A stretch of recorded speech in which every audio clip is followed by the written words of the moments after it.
Assalamualaikum warahmatullahi wabarakatuh.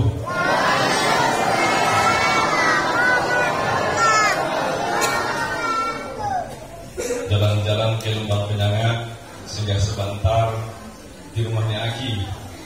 Karena rasanya jamaah masih belum semangat, saya beri salam sekali aja. Saya doakan kalau yang jawab salam masuk surga. Saya doakan yang jawab salam mudah-mudahan berkah selalu.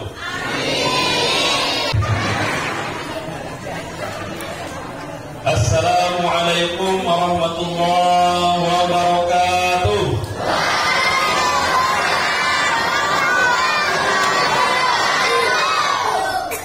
Iri-iri naik odong-odong, kayaknya dong. Kabar ibu-ibu? Belum semangat. Apa kabar ibu-ibu? Alhamdulillah. Ibu-ibunya semangat, bapak-bapaknya harus lebih semangat. Apa kabar bapak-bapak? Oh, letoy. Alhamdulillahilladzi biyadihi mulku wa huwa ala kulli syai'in qadir wa khatamin nabiyyin wa ala alihi washabbihi ajma'in. Asyhadu an la ilaha illallah wa asyhadu anna Muhammadar Rasulullah shadiqul wa'dul amin.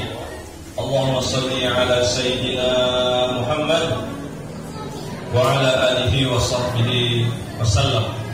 Faqala ta'ala fi kitabihil karim, a'udzu billahi minasyaitonir rajim. Laqad ja'akum rasulun min anfusikum azizun 'alaihi ma 'anittum harisun 'alaikum bil mu'minina raufur rahim. Fa in tawallaw faqul hasbiyallahu la ilaha illahu tawakkaltu wa rabbul 'arsyil 'azim. Shadaqallahul 'azim. Yang kita hormati, kita banggakan, kita muliakan sami-sami anggota dewan kita, ketua, wakil ketua. Kita doakan jadi ketua lah. Kita berdoa di bulan baik, di tempat yang baik, jalan yang baik. Mudah-mudahan pimpinan jadi ketua dewan. Amin ya rabbal alamin. Saya berdoa yang sepertinya bukan tanpa sebab, karena saya kenal beliau payah-payah mencari pejabat yang low profile. Tahu kan low profile? Penampilannya boleh tinggi, badannya boleh kurus, tapi hatinya, ketawaduannya dan keistiqomahannya untuk membela kita mudah-mudahan senantiasa Allah jaga. Amin ya rabbal alamin. Yang saya hormati,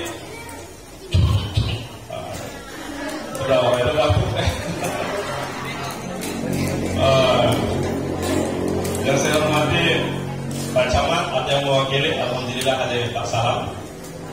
Yang saya hormati Kepala Desa, saya sebenarnya nggak mendengar sambutan dari Kepala Desa. Cuma tidak tahu lah. Takut bergagal, mereka tidak tahu. Yang saya hormati Ketua PHBI Desa Sempalai, beliau pun sahabat saya, Pak Marjini, ahli kesehatan, dan saya sampaikan beliau adalah Ketua Komisi Kesehatan dan Ekonomi Umat di Majelis Ulama Indonesia Kabupaten Sambas.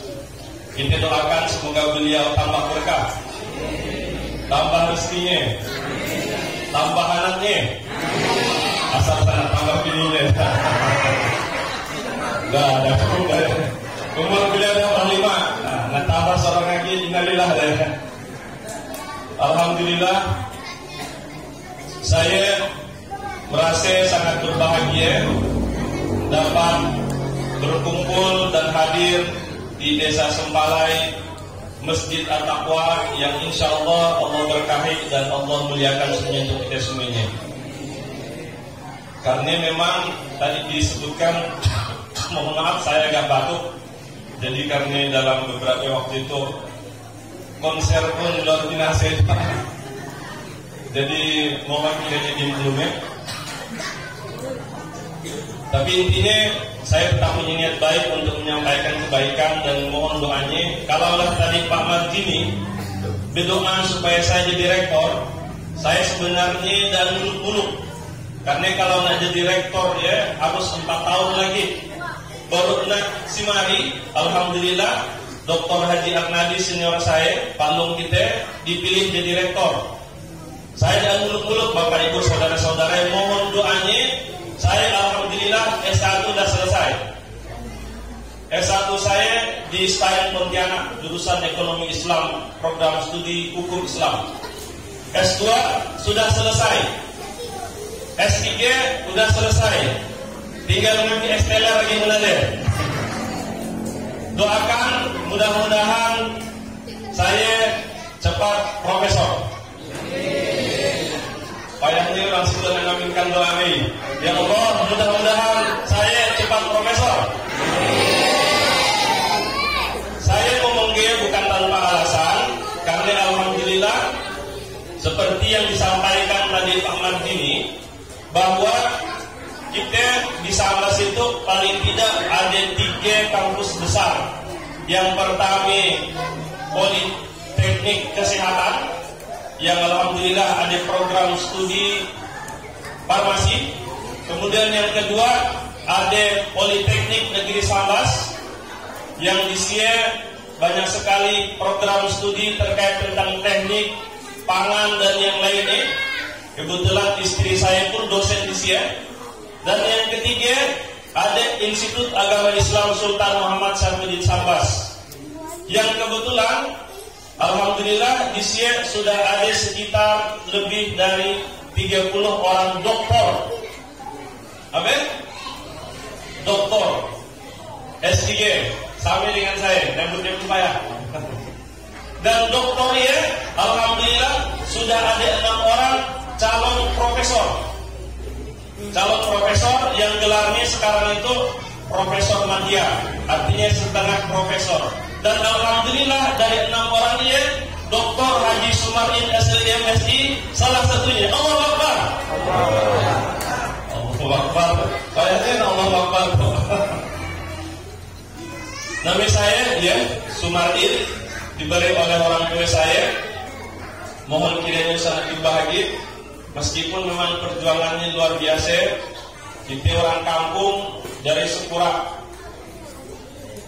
dan kerajaan orang tua ngalalkan yang haram, ngawinkan salah, bukan ngawinkan orang, ngawinkan salah. Jadi hidupnya alhamdulillah cukup makan.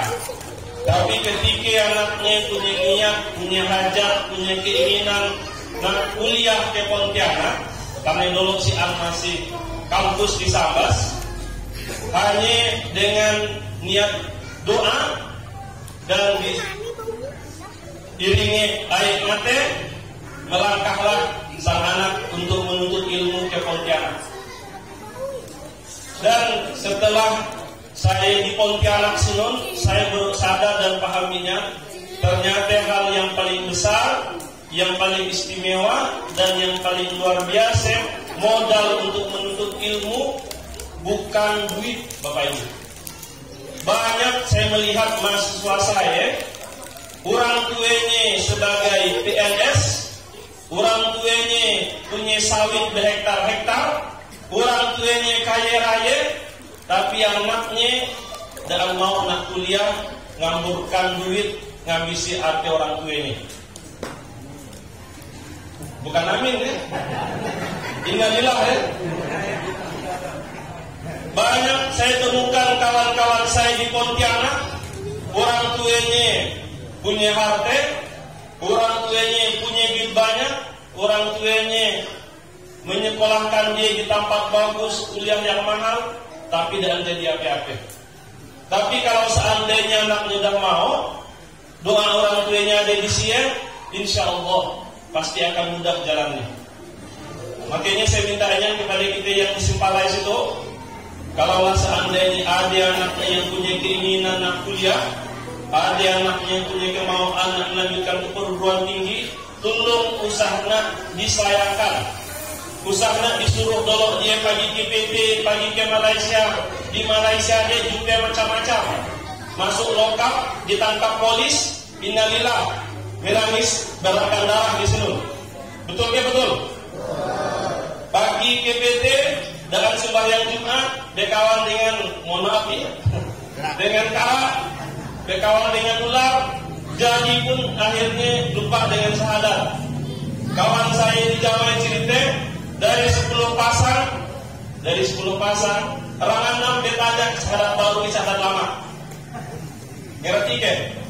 Syahadat baru ke syahadat lama. Yang orang 4 pakai bimbing syahadatnya. Na'udzubillah.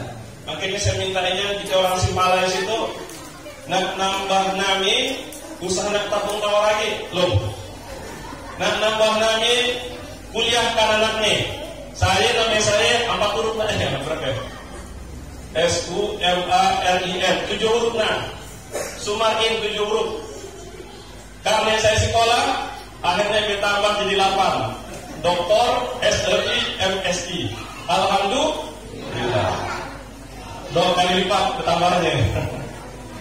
Makanya Bapak Ibu di awal saya ingatkan kepada kita semuanya di momen silaturahmi yang luar biasa itu, karena saya memang bekerja sebagai dosen, aktivitas saya menjadi mahasiswa semuanya itu terus terang saya jarang ceramah dengan orang-orang tua. Jadi newan yaki anggap jahat itu 17 tahun semuanya. Yang merasa dah tua, pokoknya itu kita 17 tahun lagi rasanya semuanya. Oke kan? Tapi janganlah kayak itu kan ngurat lagi di belakang nun. Pokoknya saya anggap untuk mahasiswa semuanya. Yang dan gigi, saya doakan lekat ceramah tumbuh giginya. Oh ya amin weh. Balikan lempar ya weh. Kita pasti kan banyak ya. Alhamdulillah. Sebagai perkenalan, saya alhamdulillah istrinya 4, anaknya, anak saya 4. Jadi yang pertama laki, alhamdulillah. Yang kedua laki, yang ketiga saya berdoa kepada Allah supaya dapat perempuan, karena ternyata caranya penyakit perempuan, tapi ternyata alhamdulillah laki lagi. Yang keempat, berdoa minta serius, tahajud tengah malam, setiap malam baca surah An-Nisa. Setelah surah An-Nisa, pokoknya selalu santun surah Yusuf. Alhamdulillah anak keempat lagi.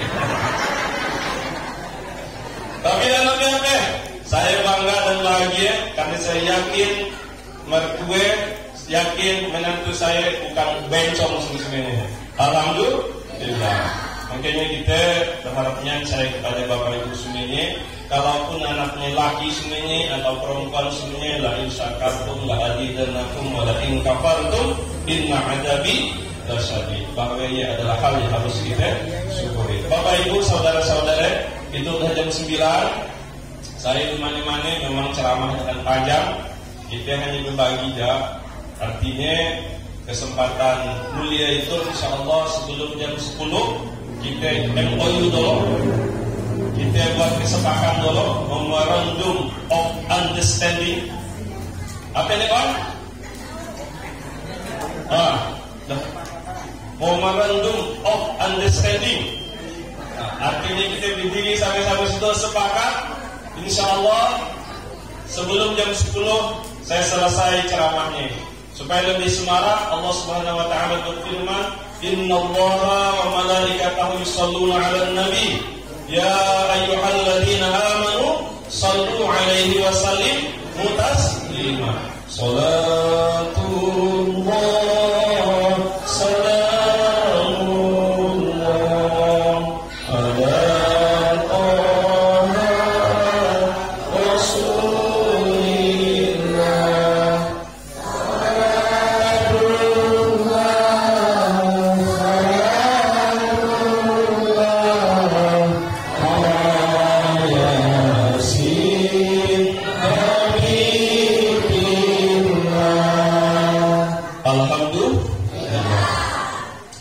Saudara-saudara yang saya banggakan, kita sekarang sudah memasuki 1444 Hijriah. Bahwa kita sepakat semuanya momen hijrah Rasulullah dia adalah momen yang sangat luar biasa. Kenapa luar biasa? Karena ketika Rasulullah SAW hijrah dia, ada peristiwa besar yang menjadikan Islam hebat dan luar biasa. Gara-gara hijrah ialah Rasulullah mampu menata dan membangun peradaban di Madinah. Yang sebelumnya dulu Madinah dia adalah kota, daerah, kampung yang akan kenal, yang selanjutnya disebut Yasrib. Tapi karena pindahnya Rasulullah ke Madinah, akhirnya menjadi Madinah kota yang begitu luar biasa, kena muliakan dan Allah berikan keberkahan di dalamnya. Tapi ada satu hal yang mau saya sampaikan sebagai pesan tahun baru itu. Ternyata ketika Rasulullah SAW hijrah dari Makkah ke Madinah, ada satu bangunan, satu tempat, satu hal yang utama dan yang paling penting untuk kita jaga ketika mengawal hijrah.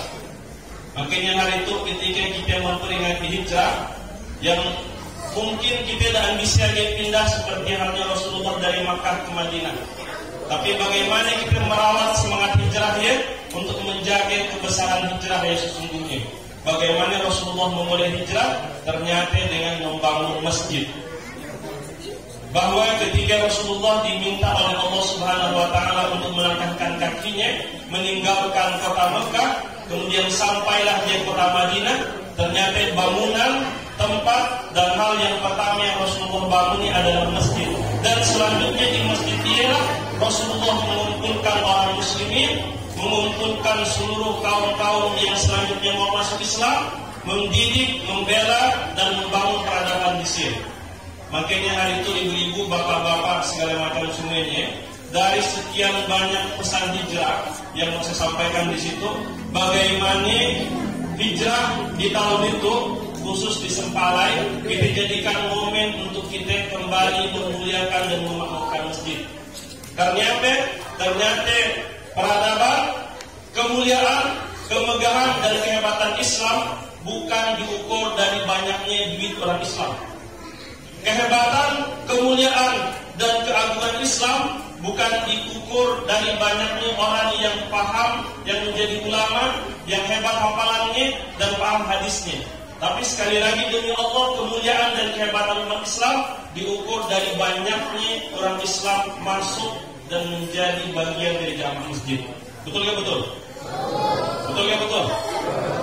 Apalagilah kita di Kabupaten Sambas itu mestinya bersyukur, berbangga dan berbahagia karena mayoritas 87% umat Islam ia ada di Kabupaten Sambas.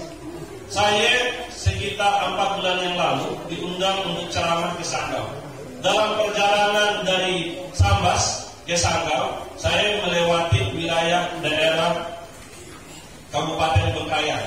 Sebelum sampai di Kabupaten Sanggau, perbatasan dengan Kabupaten Bengkayang, saya menemukan salah satu masjid di Jalan Besar. Kemudian masuk kami ke masjid yang buat saya rasa sedih dan menangis. Ternyata masjid tidak sama sekali dirawat oleh kaum muslimin. Masjidnya mungkin ukurannya lebih kurang sama seperti itu. Mengkacik pun kacik sedikit.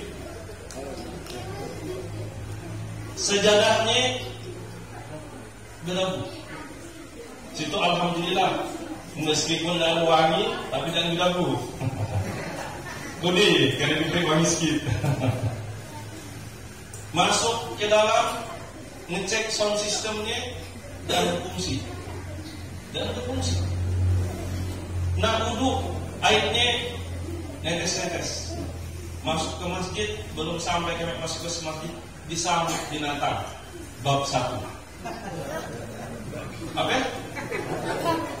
Bab 1. Di lingkungan masjid. Tahu ke bab 1? Bab 1. Ketika kita melangkah dan melihat, Masya Allah, saya lupa nama masjidnya, dia kawan saya, mana tadi? Mana tadi? Itu anggota kita, saya ikutkan ke Islam.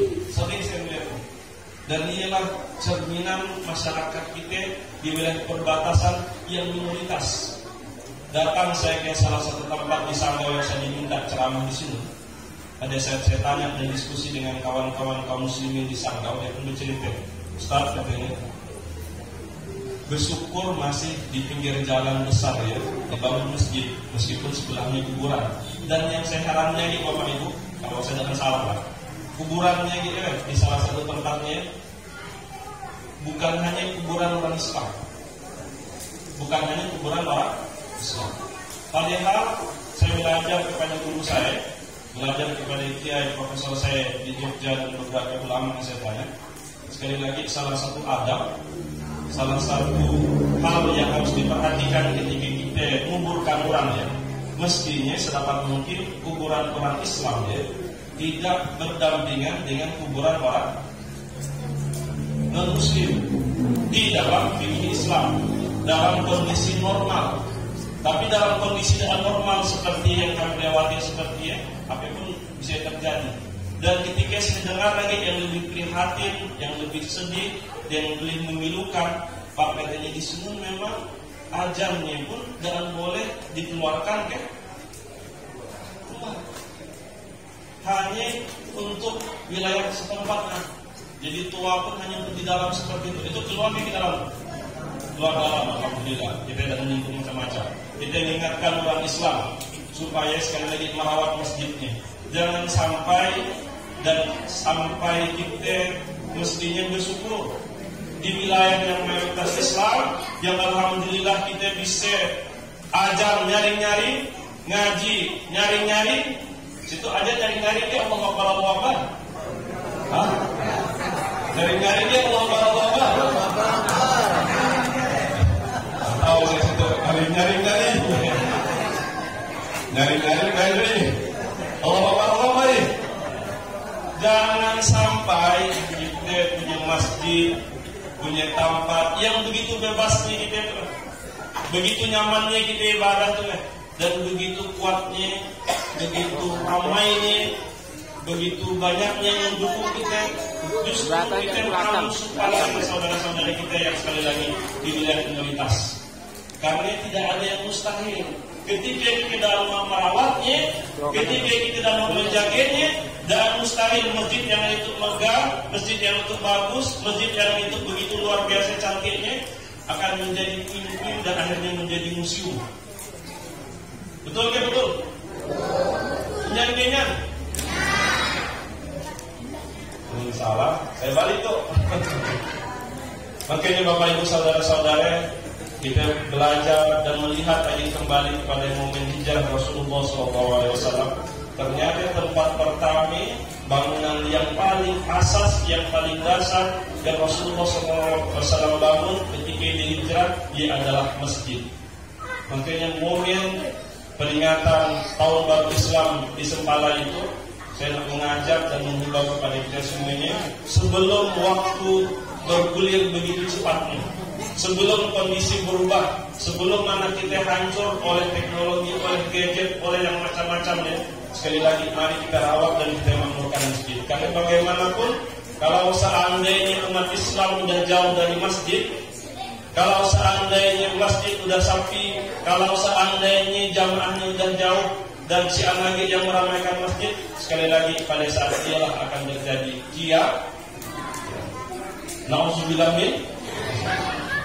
Makanya bapak-bapak, ibu-ibu, saudara-saudara, para jamaah yang insya Allah diberkahi dimuliakan Allah, momen tahun baru Islam dalam rangka meningkatkan ibadah kepada Allah adalah bagaimana kita jadikan diri kita itu benar-benar kuat dan semangat ke masjid.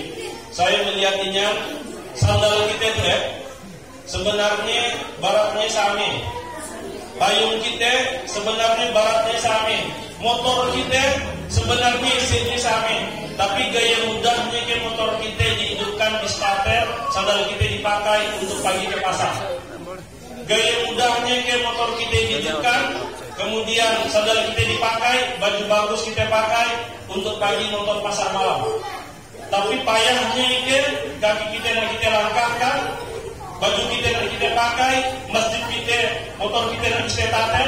Kalau seandainya kita melangkah ke masjid, banyak alasan terkadang kita ciptakan, kita buat kalau seandainya dipanggil oleh muadzin.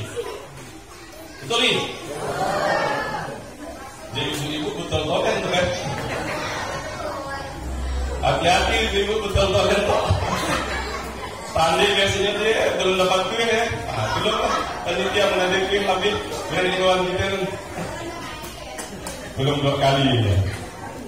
Makanya Bapak Ibu saudara-saudara para jamaah yang saya banggakan, saya berharapnya masjid itu yang alhamdulillah ruangannya begitu indah, kemudian kipasnya pun begitu banyak, kemudian gambar saya pun ganteng lalu di sini. Sedapat mungkin untuk kita rawat dan kita jaga sama-sama. Karena bagaimanapun kalau seandainya masjid kita sudah sepi, jamaah sudah lebih suka pagi ke tahu, suka pagi ke pasar, suka nonton band, suka pagi ke pasar malam, naudzubillah min dzalik. Makanya kita sekarang si anagi cerita alhamdulillah Covid. Meskipun ditolak cerita Covid itu menurut informasi dari kesehatan dan pemerintah tidak akan pernah habis-habisnya. Saya ingatnya tahun 2020 saya diundang oleh Bapak Bupati untuk rapat bersama menghadiri bagaimana supaya masjidnya bisa ditertibkan. Ada di pihak kepolisian, ada di pihak dari TNI, ada di sungai-sungainya hadir untuk sama-sama merapatkan karena kita menganggap bahwa COVID-nya berbahaya. Pada saat ini kami atas nama Majelis Ulama Indonesia memutuskan ada sebuah kaidah usul Darul Mafasid Muqaddimu 'alal Jalbil Masalih, bahwa sekali lagi mengambil kebaikan ya. Kalau seandainya mudaratnya besar, sebaiknya kebaikan ini kita hindari. Tapi begitu keluar edarannya dari Majelis Ulama, baik dari pusat, dari provinsi, dari kabupaten, saya pagilah ke pasar. Ingatnya saya pada saatnya hari Jumat, beli ikan tongkol. Kebetulan ikan tongkolnya dibalik ke orang ikan di salah satu pasar di Kabupaten Sambas. Pada saat kita beli ikannya, dia pun cerita, memang luar biasa itu. Hidup saya dah 55 tahun, Ustaz, melampangkan ikan tongkol depan kita. Selama 55 tahun dah suah, ada ulama, ada pemerintah, ada masyarakat yang untuk masjid. Baru itu bisa lakukan ulama untuk masjid. Pak, natak tongkol depan masjid kita. Kenalan naik liur gitu tuh. Si Angge dia tahu Allah ya lebih sayang dengan umatnya. Kalau seandainya umatnya nak mati, matilah dia. Pak, saya tuh teman saya kayak gitu. Gaya kita. Dan mudah-mudahan tidak tahu bahwa kita salah satu orang yang tanda tangan di sebaran ya untuk memberikan himbauan kepada masyarakat. Karena kita tidak tahu cerita COVID, kan kita kan tidak tahu kan. Kita kan tahu COVID kan hanya di media. Kami sebagai majelis ulama yang waktu berkumpul pun tidak ngerti. Dapat informasi dari kawan-kawan medis. Kawan-kawan medis pun dapat informasi dari ahli-ahli yang lainnya mengatakan bahwa COVID ini begitu berbahayanya. Berkumpul aja kalau kita di masjid langsung mati. Kan gaya ini. Makan sakban dia waktu itu tapur-tapur. Ingat ya, betul kan? Nak kawin aja waktunya di bawah tangan. Ya Allah, tak pokoknya. Usaha lagi nak kita. Tapi sikit-sikit saya cerita itu hikmah yang saya berikan kepada kita. Kurang ada cerita. Ustaz katanya, bolot ya. Waktu cerita belum COVID ya. Jadi orangnya juga atau banyak orang di pasar ya. Jangan marah ketika orang dengan pergi ke masjid. Jangan marah ketika orang dengan pergi ke masjid. Sekarang ketika COVID, tanggal dia yang marah-marahnya orang dengan pergi ke masjid. Ngerti ya maksud saya? Dia yang kuat-kuatnya nyuruh orang pergi ke masjid. Dan bahkan di salah satu kampung lagi, saya salingnya waktu Bapak Ibu. Selama lebih kurang hampir 9 minggu, kalau tidak salah saya dapat SMS pokoknya dari tiba-tiba lah yang cerita bertangkar di masjid, yang cerita berkelahi di masjid, gara-gara cerita COVID tadi. Karena memang galak-galak.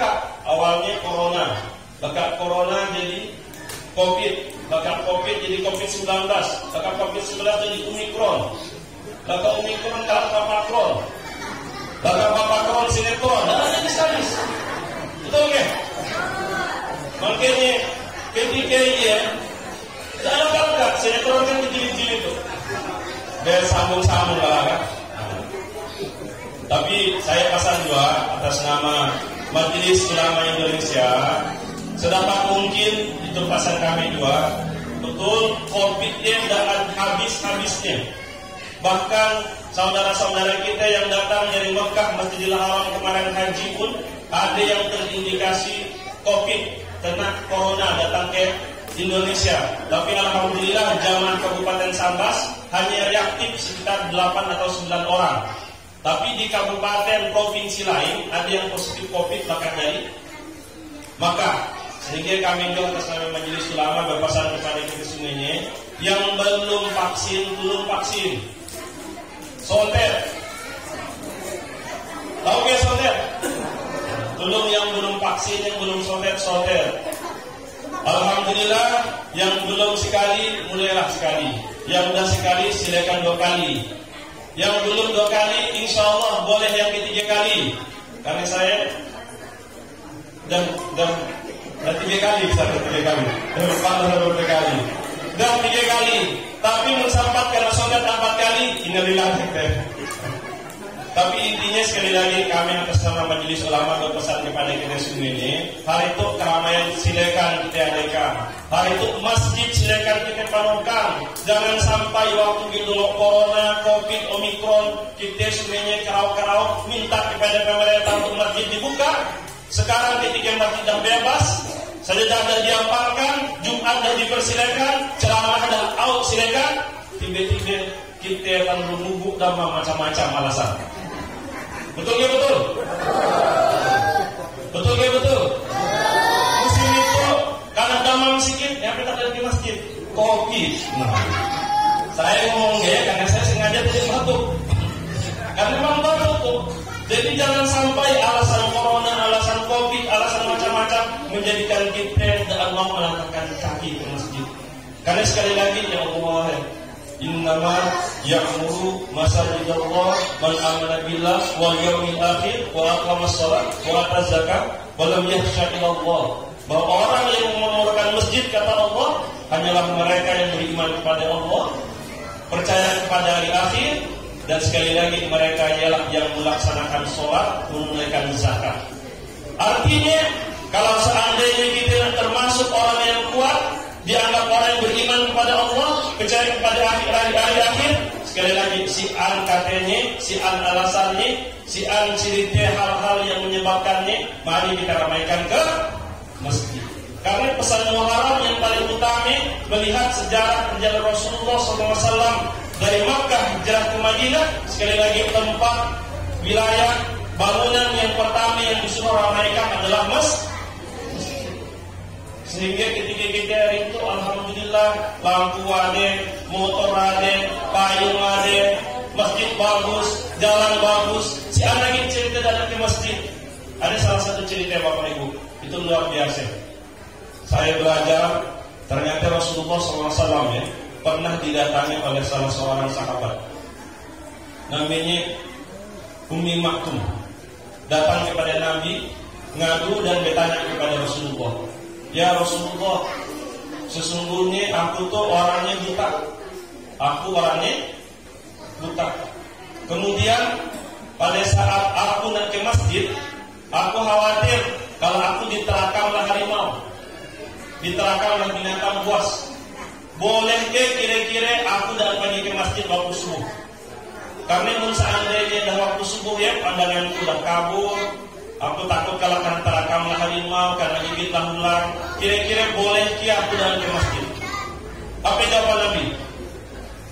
Jawaban Nabi, wahai Ummi Maktum, kedengaran suara azan Bilal. Karena di dulu yang ajarnya namanya Bilal bin Rabah, naik ke atas menara, selain menaranya sekarang. Saya doakan mudah-mudahan bangun menara lagi. Bapaknya nak ambil terus. Ada anggota dewan yang minta aspirasinya sedikit kalau kita doakan dia jadi dewan lagi, jadi bisa aspirasinya ke situ, betul kan? Tampak baik, bulan baik, hari baik, insya Allah doa yang baik ya. Jadi dia naik ke menara, kemudian azan. Pada saat azan ialah kedengaran kata Rasulullah pada Umi, kata Umi Maktum, ya Rasulullah kedengaran. Mun masih kedengaran, sekali lagi wajib untuk dibagi. Makanya itu misalnya kita takut nak kedengaran azan, misalnya kita tidak mau azan kedengaran,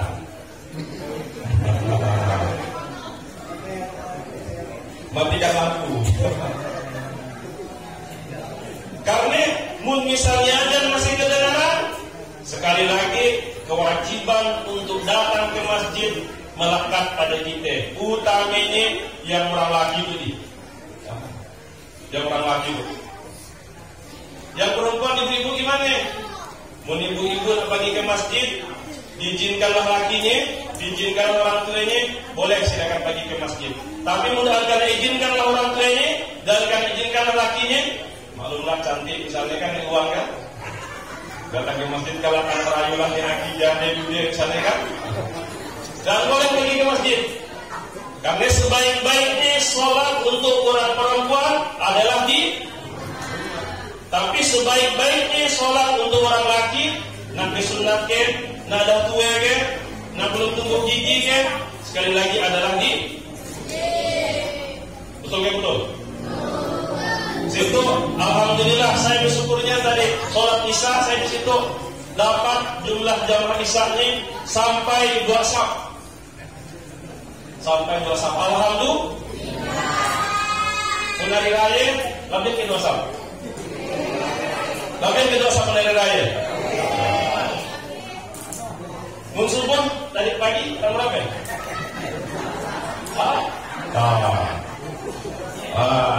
Dah mulai dah ya. Penyakit kita kan tak ciri semua yang subuh. Tapi bukan hanya subuh Pak Ustaz, asar, zuhur, sami. Banyak alasan, banyak kelah yang dibuat jangan pergi ke masjid itu Gerakuan lah, kekapaan lah, ditidur lah, milai bini lah, anak menangis lah. Betul ya betul? Saya minta ini untuk yang kira-kira nak masuk surga, yang kira-kira insya Allah kita sama-sama kalau kumpul di Firdaus Jannah ya. Amin ya.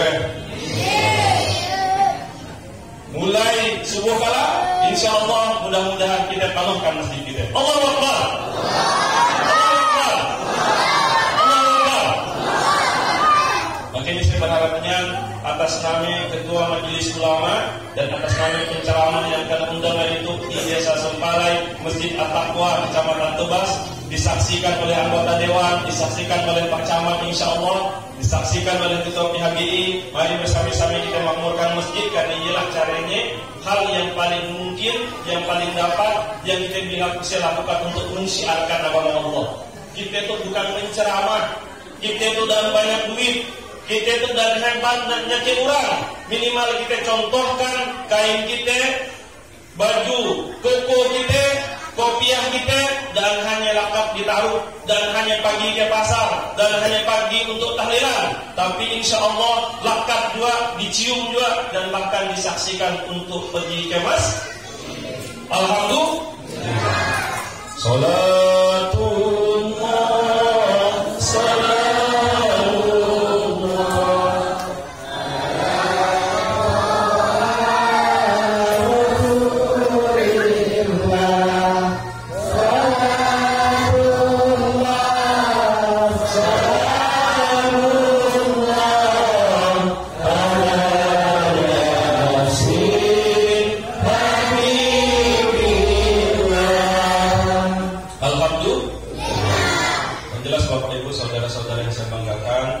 menjadi berhasil kegiatan itu, menjadi sukses acara itu, apalagi disaksikan oleh begitu ramainya orang. Ketika ternyata hari itu si mari subuhnya Pak hanya 1 saf, gayalah kakak ceramah Pak, alhamdulillah tiba-tiba sampai Pak ke jalan Pak. Insya Allah langsung kalau gembilan pun subuhnya di situ. Amin ya. Karena iman itu letaknya di qalbu, di dada. Kalau Allah berkehendak, fa iza arada syai'an ayyaqula lahu kun fayakun. Tapi kun fayakunnya Allah pun harus kita ikhtiarkan. Karena bagaimanapun sekali lagi Allah tidak akan pernah merubah nasib kita kalau seandainya kita tidak mau merubah diri kita sendiri. Bapak Ibu, saudara-saudara para jamaah yang saya banggakan, saya melihat satu hal yang sekarang menjadi masalah, yang menjadi keprihatinan kita ketika kita melihat dan masuk ke masjid-masjid. Yang menjadi tema yang berikutnya itu membangun semangat ukhuwah Islamiyah. Yang sesungguhnya bukan hanya menjadi masalah, menjadi problem, menjadi hal yang ada di Kabupaten Sambas. Saya 7 tahun tinggal di Jawa, ceramah, khutbah, memberikan nasihat kemana-mana, sami. Saya datang di Pontianak, melihat, menyaksikan sami masalahnya. Datang ke Sambas pun seperti apa halnya perbedaan dan ikhtilaf yang kita dapatkan. Cerita celana rendah, celana tinggi, nyuruh orang berkelahi. Betul ke betul?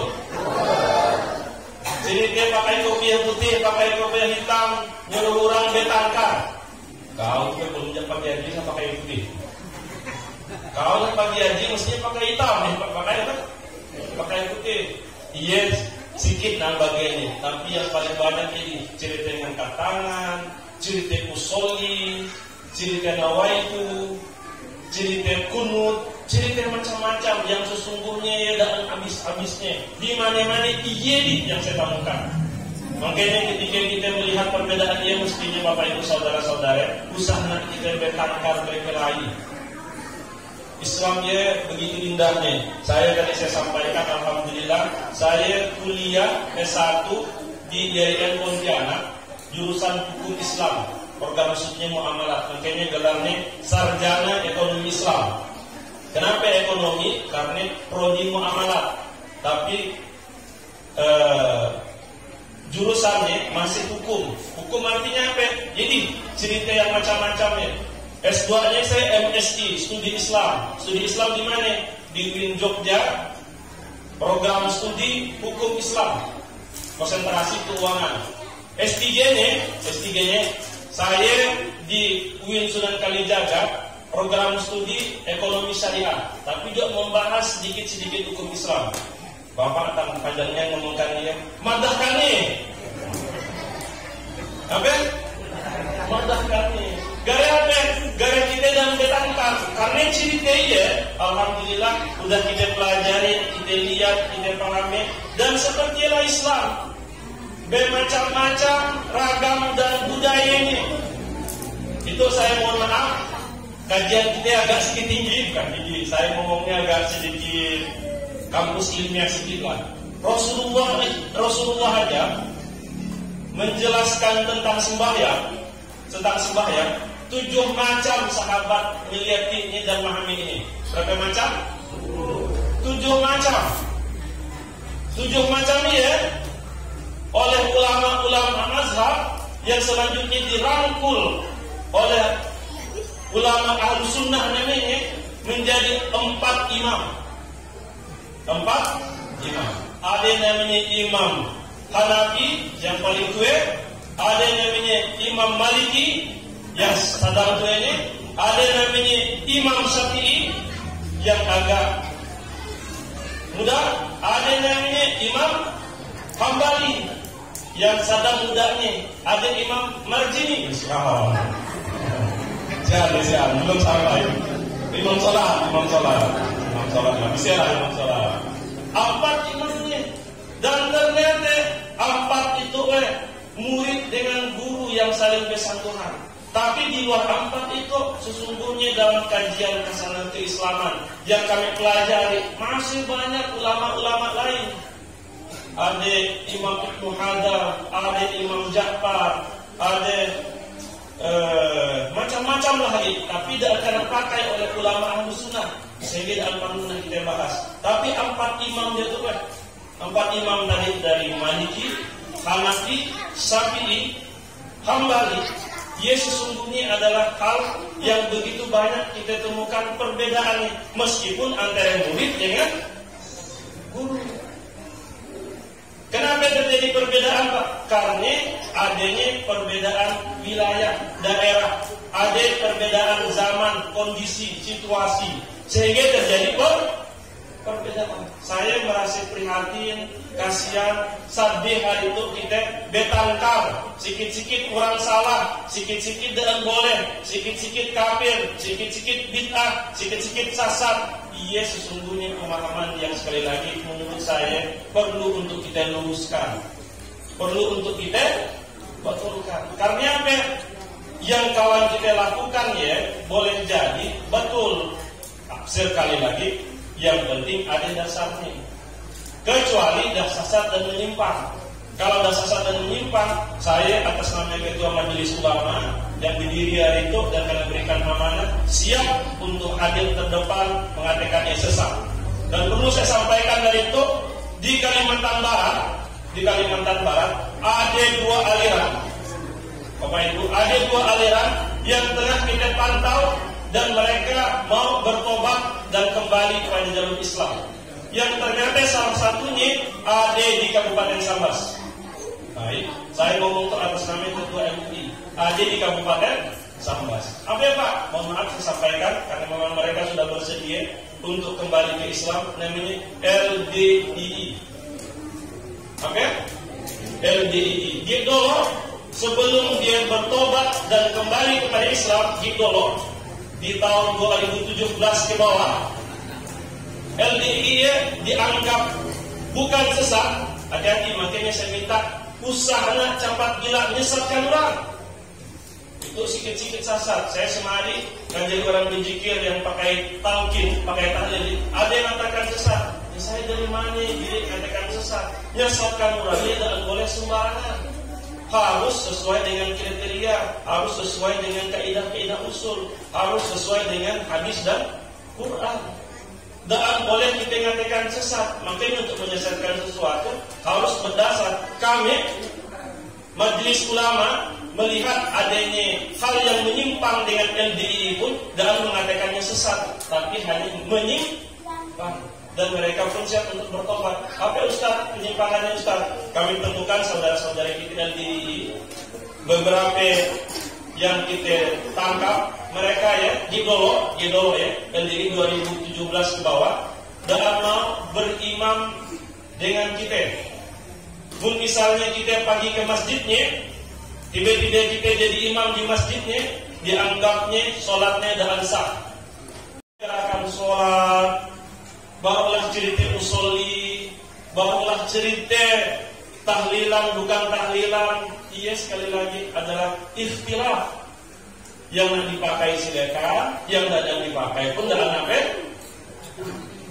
Betul ke betul? Jangan kalah mantang-mantang biasa pakai celana tinggi, ngatekan kawan yang pakai celana rendah kalah masuk neraka. Jangan. Atau sebaliknya, jangan jadi kita yang biasa pakai celana rendah, berarti kawan pakai celana tinggi, kebenciran di mana? Jangan. Nyuruh kita berkelahi. Yang nak pakai celana tinggi, silakan masuk surga ya. Yang nak pakai celana rendah, silakan masuk surga ya. Yang nak ambil celana masuk ke masjid.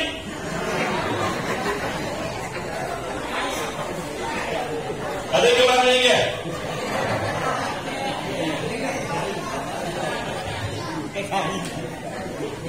Kayak kain Pak berdua. Apa berdua?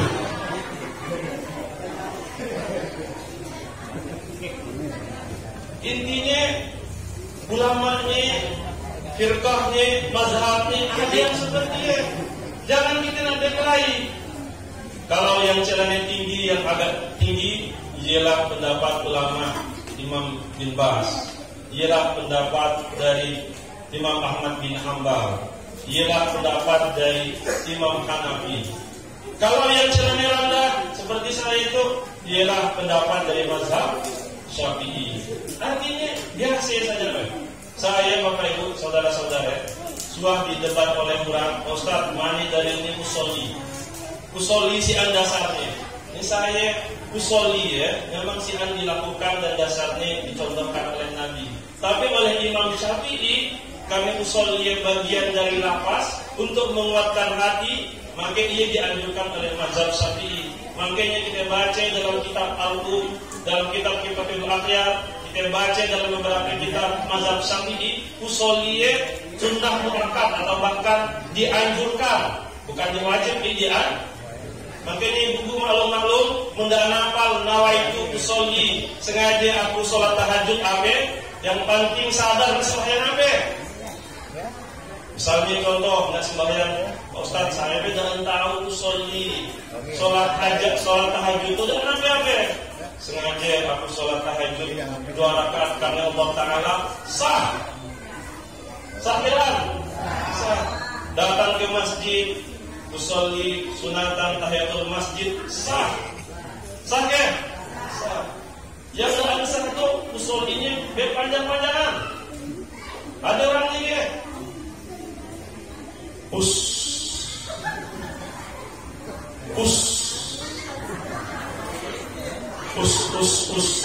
Saya nyampe tak pus badannya. Belum lakap Ustaz. Lakap apa ini? Lakap domirnya dengan kol-kolahnya. Astagfirullahaladzim. Akhirnya imam dah Allahu Akbar, imam rukuk ya. Dia masih pus. Ya saya ngusir pus ke apa itu? Kalau sampai ada orang seperti dia, menurut Imam Malik dan sah dalam berjamaahnya. Kenapa deh? Karena imam udah masuk ke gerakan berikutnya, sementara di gerakan satu belum sampai. Pus. Ada yang meropong usul itu. Pus. Astagfirullah. Pokoknya macam-macam dah. Nauzubillah min dzalik. Tapi intinya kalau usolli sunatan, usolli fardu silakan. Kalau ada usolli itu usaha ngaca orang. Yang bahaya itu kan ngaca orang tuh. Astagfirullahaladzim. Bila melakukan us-usnya itu, nah usul ada yang kayak situ. Silakan lalu dia lalu doa. Makanya bahkan itu sedikit kita belajar. Kata Imam Malik, mungkin kita baca di jamaah kedengaran lahuran di sebelah kita, karena anak-anak kita tuh. Anak-anak kita itu ada yang tidak ngerti usolli dan tahu usolli, dan inilah yang menjadi bagian perhatian dari ulama mazhab Syafi'i. Kenapa usolli dinyaringkan? Kenapa usolli dibaca? Supaya kita sadar tahu nak sembahyang apa. Supaya kita tahu nak ngapain. Karena salah satu bentuk khusyuk menurut Imam Syafi'i ya, letaknya adalah pada saat meletakkan niat. Bila waktu khusyuk meletakkan, minimal pada saat meletakkan niat kita mampu untuk menjaga niat kita. Makanya mengurangi dulu ya. Saya belajar dari guru saya Kiai kita. Jadi waktu berniat dia harus benar-benar sadar. Makanya ketika kita angkat takbir Allahu Akbar, sadarinya bahwa kita nak sembahyang. Sadarinya kita nak sembahyang. Sehingga memang ayatnya macam-macam. Ada yang saya temukan kawan saya di Balahirullah, ya Allah ya, macam-macam. Ada yang angkat tangan agak tinggi.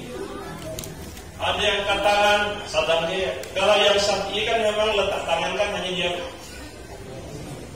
di dirinya itu. Ada yang angkat tangan seperti dia. Ialah yang diambil oleh Syekh Sabi dalam fiqh sunnah bermazhab Hanafi. Yang seperti itu namanya boleh, yang seperti yang boleh, yang seperti yang boleh, yang seperti yang tak boleh. Pun ada yang kayak dalam sah. Jadi silakan nak ambil yang mana? Allahu Akbar atau Allahu Akbar dia. Silakan. Bak ni dia yang udah ini tak dia boleh. Dan apa yang penting semua. Yang salah yang jalankan. Allahu Akbar, Allah. Jadi ukhuwah Islam yang indah ya. Ada yang saya temukan pakai dia itu berkuntau pakai itu. Itu saya temukannya. Tapi dia saya ceramah di Ketapang dapat jawabannya. Gimana Pak Ustaz? Allah.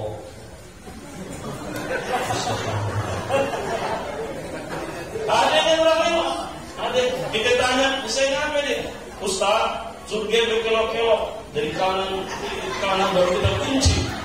Masya Allah. Jawab betul ya, betul. Yang penting sholat. Tapi sana kalau yang bang situ tangan mulut lagi. Gaya lah kasih ceramah gimana? Astagfirullah. Salah lagi. Tapi maksud saya intinya nak bekelok nak gimana yang penting sholat. Tapi alangkah baiknya memang berguru bertanya. Karena sekali lagi dan mungkin para baik kita dan mungkin guru-guru ngaji kita salah mengajarkan kita. Kalaupun ada versi lain, cara lain sekali lagi yang baru kita dengar, di dulu mungkin belum didengar. Nah, sekarang baru kita pahamkan. Kita meletakkan tangan lagi kan. Ternyata mungkin kita bacanya dari guru-guru kita gimana ya.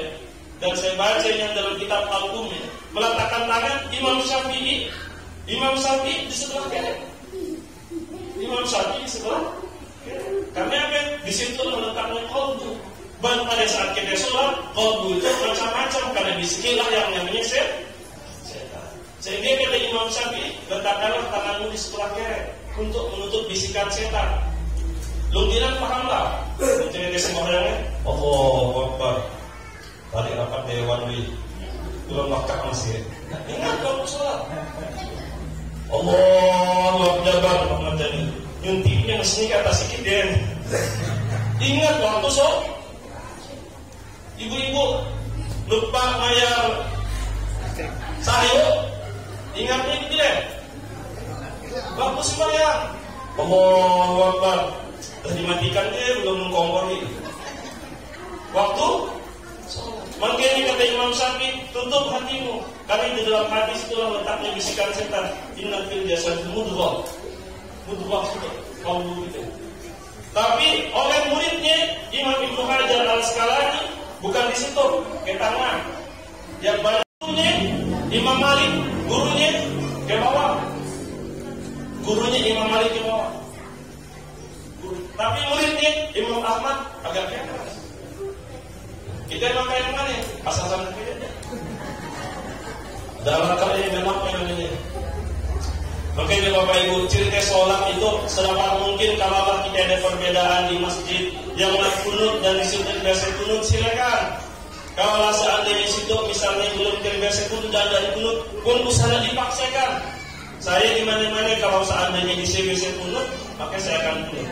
Tapi kalau seandainya di situ mungkin dan biasa kunut, mungkin jangan kita paksakan untuk jangan sampai intinya kita berkelahi. Saya suka menemukan orang bertanya dengan saya terakhir, Ustaz. Jadi yang betul ya, waktu pada saat kita bangkit mau sujud ya, dari kidal ya, kaki doloke tangan dolo. Situ kaki doloke tangan dolo. Sami Allahu liman hamidah. Allah. Nah sujud ya, kaki doloke tangan dolo situ.